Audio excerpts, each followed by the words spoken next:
Teacher අම්මාගේ ඉරණම වෙනස් වෙයි. වෘෂණ කෝෂයට පහර දුන් බව කියා නඩුව දාපු රිතික් ක්‍රිෂාන් තරුණයා කළ පාපොච්චාරණය. මෙන්න සම්පූර්ණ විස්තරය. රිතික් ක්‍රිෂාන් වයස අවුරුදු 21ක් වන තරුණයා මීට මාස 3කට කලින් පරිගණක ඔපරේටර් කෙනෙක් ලෙසයි කුයිස්නම් උසස් අධ්‍යාපන ආයතනයට ඇතුළත් වී තිබෙන්නේ. හයශිකා ප්‍රනාන්දුගේ කාර්යාලය තුලයි මෙලෙස ඔහු සේවයේ නියුතුව තිබුණේ. මේගමුවේ කිඹුලාපිටිය ප්‍රදේශයේ මෙම ආයතනයට පිවිසෙන ඔහු ජනප්‍රිය ශිෂ්‍ය දේශක චරිතයක් වන හයශිකාගේ ආයතනයට පිවිස පරිගණක අංශයෙන් වැඩ කටයුතු සඳහා කාර්යාලයට සහයෝගය ලබා දී තිබෙනවා. එම ආයතනයේම අඩු වයස් තරුණියන්ට සහ 3, 4, 5 ශ්‍රේණිවල කුඩා දරුවන්ට නොගැලපෙන උසුළු විසුළුකම් අයුතු යෝජනා ගෙන ඒම විනෝදාංශයක් කොටගෙන තිබූ රිතික් ක්‍රිෂාන්ගේ ක්‍රියාකලාපයන් නිසා ඔහු සේවයෙන් නිරපා හරිනට ආයතනික බලධාරීන් කටයුතු යොදා තිබෙනවා.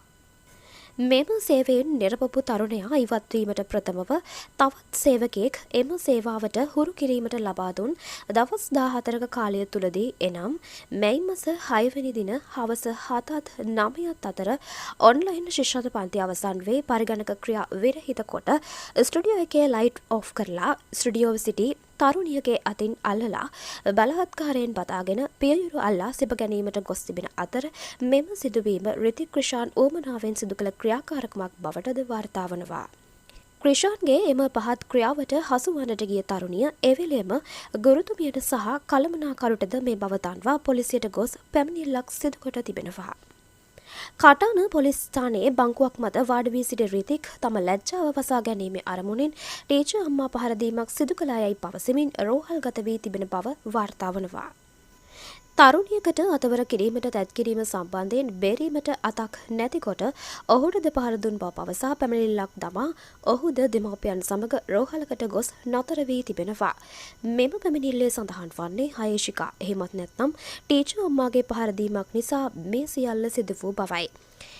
එසේ මේ මාස 7 වනදා රෝහල්ගත වූ මොහු හයේෂිකා ප්‍රනාන්දු ටීචර් අම්මාට පාඩමක් උගන්වන්න උවමනාවෙන් සිටි සියලු දෙනාට මේ හොඳ මඟ පෑදීමක් වුණා. මොහුගේ වෘෂණ කෝෂයට පහර දුන්නා බව කියා මීගමුව රෝහලේ දින 4ක් රෝහල්ව ගත සිට නිවසට පැමිණි ඔහු නැවත වතාවක් හිටි හැටියේම මීගමුව කිඹුලපිටියේ පදිංචි රිතික් රාගම රෝහලට ඇතුළත් වී තිබෙනවා. රාගම රෝහලේදී පොලිසිය විසින් අත්අඩංගුවට ගත් මොහුව එදින නැවත කොළඹ ජාතික රෝහලේ 55 වෙනි වාට්ටුවට ඇතුළත් කර තිබෙනවා.